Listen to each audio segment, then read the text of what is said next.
कब बनवाएंगे, कब बनवाएंगे? अनकरीब। परमिट बना हुआ है? परमिट और लाइसेंस आईडी कार्ड चेक करा दो। घर में पड़ो असल में मैं आईडी कार्ड किधर है? दर्जी पे काम करता हूँ।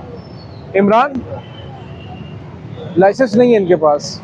लाइसेंस क्यों नहीं बनवाया जी आपने?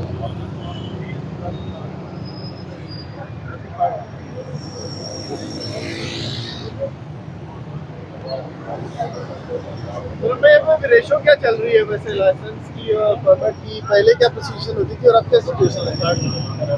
पहले जो लाइसेंस थे वो तकरीबन 30% रेशो थी।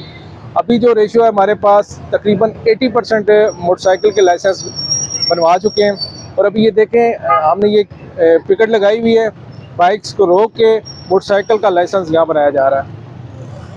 रोजाना की कितनी रेशो होती है वैसे लाइसेंस की, कितने बनते हैं वैसे?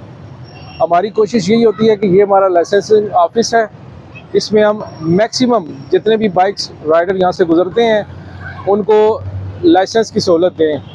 हमारे जवान बाहर खड़े हुए हैं आवाम की सहूलत के लिए, ताकि ज़्यादा से ज़्यादा मोटरसाइकिल सवार जो उनसे हैं वो लाइसेंस बनाएं और जब वो बाइक चलाएं तो उनके पास लाइसेंस मौजूद हो।